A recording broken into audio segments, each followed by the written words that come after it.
शांति 24 सितंबर 2024। बाबा के महावाक्य। मीठे बच्चे, तुम जितना समय बाप की याद में रहेंगे उतना समय कमाई ही कमाई है। याद से ही तुम बाप के समीप आते जाएंगे। प्रश्न: जो बच्चे याद में नहीं रह सकते हैं उन्हें किस बात में लज्जा आती है? उत्तर: अपना चार्ट रखने में उन्हें लज्जा आती। समझते हैं सच लिखेंगे तो बाबा क्या कहेंगे, लेकिन बच्चों का कल्याण इसमें ही है कि सच्चा सच्चा चार्ट लिखते रहे। चार्ट लिखने में बहुत फायदे हैं। बाबा कहते, बच्चे इसमें लज्जा मत करो। ओम शांति। रूहानी बाप बैठ बच्चों को समझाते हैं, अब तुम बच्चे 15 मिनट पहले आकर यहाँ बाप की याद में बैठते हो। अब यहाँ और तो कोई काम है नहीं, बाप की याद में ही आकर बैठते हो। भक्ति मार्ग में तो बाप का परिचय है नहीं, यहाँ बाप का परिचय मिला है और बाप कहते हैं मामेकम याद करो।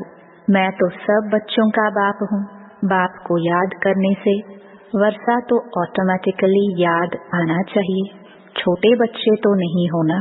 भल लिखते हैं हम 5 मास व 2 मास के हैं, परंतु तुम्हारी कर्मेंद्रिया तो बड़ी है। तो रूहानी बाप समझाते हैं यहाँ बाप और वर्षे की याद में बैठना है। जानते हो हम नर से नारायण बनने के पुरुषार्थ में तत्पर हैं व स्वर्ग में जाने के लिए पुरुषार्थ कर रहे हैं। तो यह बच्चों को नोट करना चाहिए। हमने यहाँ बैठे बैठे कितना समय याद किया, लिखने से बाप समझ जाएंगे। ऐसे नहीं कि बाप को मालूम पड़ता है हर एक कितना समय याद में रहते हैं। वह तो हर एक अपने चार्ट से समझ सकते हैं बाप की याद थी या बुद्धि कहाँ और तरफ चली गई। यह भी बुद्धि में है।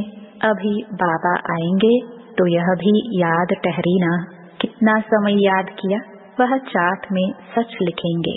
झूठ लिखने से तो और ही 100 गुना पाप चढ़ेगा और ही नुकसान हो जाएगा। इसलिए सच लिखना है। जितना याद करेंगे उतना विक्रम विनाश होंगे। और यह भी जानते हो हम नजदीक आते जाते हैं। आखिरी जब याद पूरी हो जाएगी तो हम फिर बाबा के पास चले जाएंगे। फिर कोई तो झट नई दुनिया में आकर पाठ बजाएंगे, कोई वहाँ ही बैठे रहेंगे। वहाँ कोई संकल्प तो आएगा नहीं। वह है ही मुक्ति धाम, दुख सुख से न्यारे। सुख धाम में जाने के लिए अब तुम पुरुषार्थ करते हो। जितना तुम याद करेंगे उतना विक्रम विनाश होंगे। याद का चार्ट रखने से ज्ञान की धारणा भी अच्छी होगी। चार्ट रखने में तो फायदा ही है।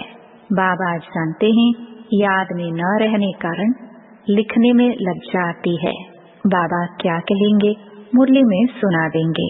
बाप कहते हैं इसमें लज्जा की क्या बात है, दिल अंदर हर एक समझ सकते हैं।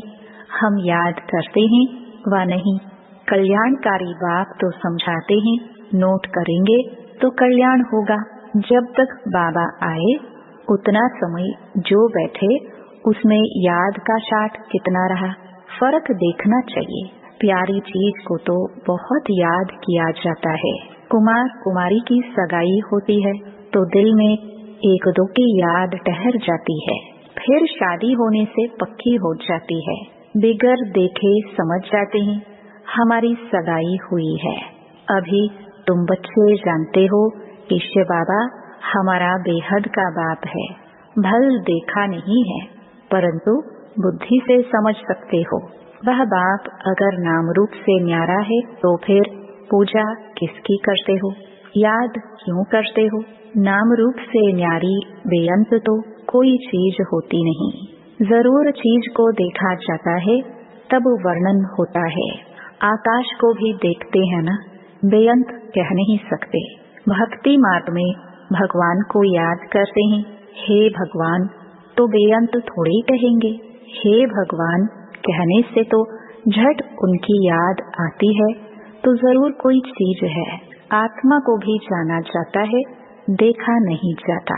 सब आत्माओं का एक ही बाप होता है, उनको भी जाना जाता है। तुम बच्चे जानते हो, बाप आकर पढ़ाते भी हैं। आगे यह मालूम नहीं था कि पढ़ाते भी हैं। श्री कृष्ण का नाम डाल दिया है। श्री कृष्ण तो इन आंखों से देखने में आता है, उनके लिए तो बेअंत नाम रूप से न्यारा कह ना सके। श्री कृष्ण तो कभी कहेंगे नहीं मामिकम याद करो, वह तो सम्मुख है, उनको बाबा भी नहीं कहेंगे। माताएं तो श्री कृष्ण को बच्चा समझ गोद में बिठाती हैं। जन्माष्टमी पर छोटे श्री कृष्ण को झुलाएंगे, क्या सदैव छोटा ही है? फिर रास विलास भी करते हैं तो जरूर थोड़ा बड़ा हुआ, फिर उनसे बड़ा हुआ। वह क्या हुआ, कहाँ गया, किसको भी पता नहीं। सदैव छोटा शरीर तो नहीं होगा ना। कुछ भी ख्याल नहीं करते हैं। यह पूजा आदि की रस्म चली आती है। ज्ञान तो कोई में है नहीं। दिखाते हैं श्री कृष्ण ने कंसपुरी में जन्म लिया। अब कंसपुरी की तो बात ही नहीं, कोई का भी विचार नहीं चलता। भक्त लोग तो कहेंगे श्री कृष्ण हजीरा हजूर है। फिर उनको स्नान भी कराते हैं, खिलाते भी हैं। अब वह खाता तो नहीं, रखते हैं मूर्ति के सामने और खुद खा लेते हैं। यह भी भक्ति मार्ग हुआ ना। श्रीनाथ जी पर इतना भोग लगाते हैं, वह तो खाता नहीं, खुद खा जाते हैं। देवियों की पूजा में भी ऐसे करते हैं, खुद ही देवियां बनाते हैं, उनकी पूजा आदि कर फिर डुबो देते हैं। जेवरात आदि उतार कर डुबोते हैं। फिर वहाँ तो बहुत रहते हैं, जिसको जो हाथ में आया वह उठा लेते हैं। देवियों की ही जास्ती पूजा होती है। लक्ष्मी और दुर्गा दोनों की मूर्तियां बनाते हैं।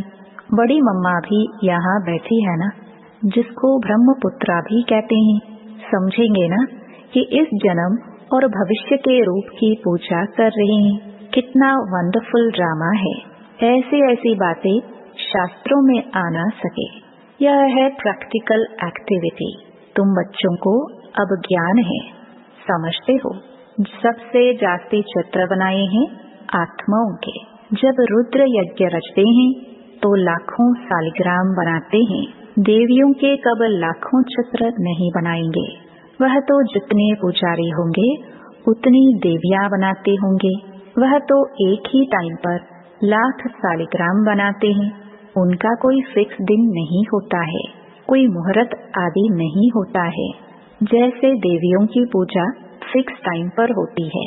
सेठ लोगों को तो जब ख्याल में आएगा कि रुद्र या सालिग्राम रचे तो ब्राह्मण बुलाएंगे। रुद्र कहा जाता है एक बाप को। फिर उनके साथ ढेर सालिग्राम बनाते हैं। वो सेठ लोग कहते हैं इतने सालिग्राम बनाओ। उनकी तिथि तारीख कोई मुकर्रर नहीं होती। ऐसे भी नहीं कि शिव जयंती पर ही रुद्र पूजा करते हैं। नहीं, अक्सर करके शुभ दिन बृहस्पति को ही रखते हैं। दीपमाला पर लक्ष्मी का चित्र थाली में रखकर उनकी पूजा करते हैं, फिर रख देते हैं। वह है महालक्ष्मी। युगल है ना। मनुष्य इन बातों को जानते नहीं। लक्ष्मी को पैसे कहाँ से मिलेंगे? युगल तो चाहिए ना। तो यह लक्ष्मी नारायण युगल हैं। नाम फिर महालक्ष्मी रख देते हैं।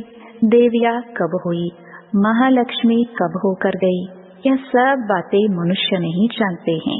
तुमको अब बाप बैठ समझाते हैं। तुम्हारे में भी सबको एक रस धारणा नहीं होती है। बाबा इतना सब समझाकर फिर भी कहते शिव बाबा याद है, वर्षा याद है। मूल बात है यह। भक्ति मार्ग में कितना पैसा वेस्ट करते हैं। यहाँ तुम्हारी पाई भी वेस्ट नहीं होती है। तुम सर्विस करते हो सॉल्वेंट बनाने के लिए।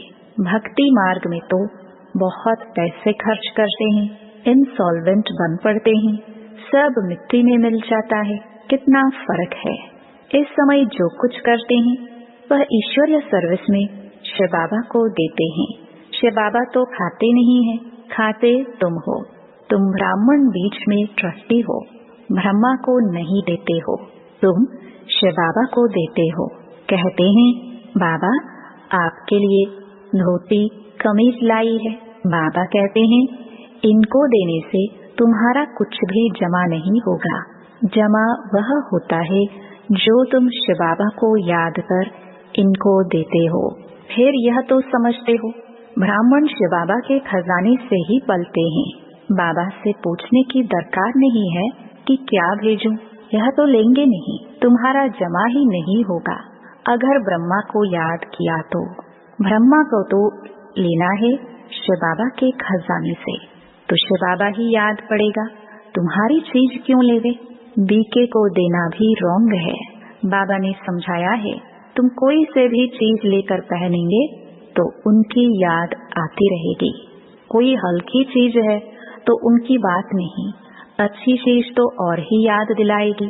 फलाने ने यह दिया, उनका कुछ जमा तो होता नहीं, तो घाटा पड़ाना।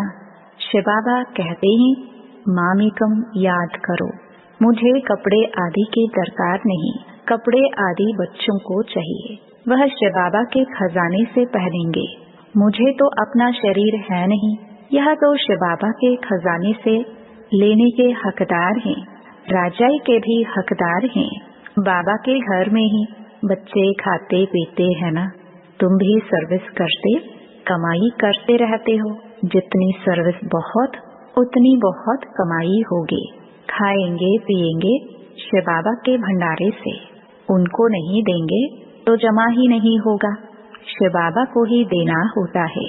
बाबा आपसे भविष्य 21 जन्मों के लिए पद्मा पद्मपति बनेंगे। पैसे तो खत्म हो जाएंगे, इसलिए समस्त को हम दे देते हैं। बाप समस्त है ना, 21 जन्मों के लिए वह देते हैं। इनडायरेक्ट भी ईश्वर अर्थ देते हैं ना। इनडायरेक्ट में इतना समर्थ नहीं है, अभी तो बहुत समर्थ है क्योंकि सम्मुख है। वर्ल्ड ऑलमाइटी अथॉरिटी इस समय के लिए है। ईश्वर अर्थ कुछ दान पुण्य करते हैं तो अल्पकाल के लिए कुछ मिल जाता है। यहाँ तो बाप तुमको समझाते हैं मैं सम्मुख हूँ, मैं ही देने वाला हूँ। इसने भी शिव बाबा को सब कुछ देकर सारे विश्व की बादशाही ले लेना, यह भी जानते हो। इस व्यक्त का ही अव्यक्त रूप में साक्षात्कार होता है। इनमें शिव बाबा आकर बच्चों से बात करते हैं। कभी भी यह ख्याल नहीं करना चाहिए हम मनुष्य से लेवे, बोलो शिव बाबा के भंडारे में भेज दो। इनको देने से तो कुछ नहीं मिलेगा और ही घाटा पड़ जाएगा। गरीब होंगे, करके 3-4 रुपए की कोई चीज तुमको देंगे। इनसे तो शिव बाबा के भंडारे में डालने से पद्म हो जाएगा। अपने को घाटा थोड़े ही डालना है।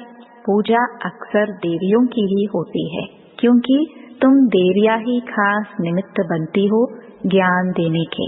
भल गोप भी समझाते हैं, परंतु अक्सर करके तो माताएं ही ब्राह्मणी बन रास्ता बताती हैं। इसलिए देवियों का नाम जागती है। देवियों की बहुत पूजा होती है, यह भी तुम बच्चे समझते हो। आधा कल्प हम पूज्य थे, पहले ही फुल पूज्य, फिर सेमी पूज्य, क्योंकि 2 कला कम हो जाती है। राम की डायनेस्टी कहेंगे त्रेता में, वह तो लाखों वर्ष की बात कह देते हैं, तो उनका कोई हिसाब ही नहीं हो सकता। भक्ति मार्ग वालों की बुद्धि में और तुम्हारी बुद्धि में कितना रात दिन का फर्क है। तुम हो ईश्वरीय बुद्धि, वह है रावण की बुद्धि। तुम्हारी बुद्धि में है कि यह सारा चक्र ही 5000 वर्ष का है जो फिरता रहता है। जो रात में है वह कहते हैं लाखों वर्ष, जो दिन में है वह कहते 5000 वर्ष। आधा कल्प भक्ति मार्ग में तुमने असत्य बातें सुनी हैं। सत्युग में ऐसी बातें होती ही नहीं, वहाँ तो वर्षा मिलता है। अब तुमको डायरेक्ट मत मिलती है। श्रीमद् भगवत गीता है ना, और कोई शास्त्र पर श्रीमद् नाम है नहीं। हर 5000 वर्ष बाद यह पुरुषोत्तम संगम युग गीता का युग आता है। लाखों वर्ष की तो बात हो नहीं सकती है। कभी भी कोई आए तो ले जाओ संगम पर। बेहद के बाप ने रचयिता अर्थात अपना और रचना का सारा परिचय दिया है, फिर भी कहते हैं अच्छा बाप को याद करो और कुछ धारणा नहीं कर सकते हो तो अपने को आत्मा समझ बाप को याद करो। पवित्र तो बनना ही है। बाप से वर्षा लेते हो तो दैवी गुण भी धारण करने हैं। अच्छा मीठे मीठे सिखिलते बच्चों प्रति माता पिता बाप दादा का याद प्यार और गुड मॉर्निंग। रूहानी बाप की रूहानी बच्चों को नमस्ते। धारणा के लिए मुख्य सार। पहला, 21 जन्मों के लिए पद्मों की कमाई जमा करने के लिए डायरेक्ट ईश्वरीय सेवा में सब कुछ सफल करना है। ट्रस्टी बन शिव बाबा के नाम पर सेवा करनी है। दूसरा, याद में जितना समय बैठते उतना समय बुद्धि कहाँ कहाँ गई यह चेक करना है। अपना सच्चा सच्चा पोता मेल रखना है। नर से नारायण बनने के लिए बाप और वर्षे की याद में रहना है। वरदान, विस्मृति की दुनिया से निकल स्मृति स्वरूप रह, हीरो पाठ बजाने वाले विशेष आत्मा भव। यह संगम युग स्मृति का युग है और कलयुग विस्मृति का युग है। आप सब विस्मृति की दुनिया से निकल आए। जो स्मृति स्वरूप हैं वही हीरो पाठ बजाने वाली विशेष आत्मा है। इस समय डबल हीरो हो, एक हीरे समान वैल्यूबल बने हो, दूसरा हीरो पाठ है तो यही दिल का गीत सदा बजता रहे कि वाह मेरा श्रेष्ठ भाग्य। जैसे देह का ऑक्यूपेशन याद रहता है, ऐसे ये अविनाशी ऑक्यूपेशन की मैं श्रेष्ठ आत्मा हूँ याद रहे, तब कहेंगे विशेष आत्मा। स्लोगन, हिम्मत का पहला कदम आगे बढ़ाओ तो बाप की संपूर्ण मदद मिलेगी। ओम शांति।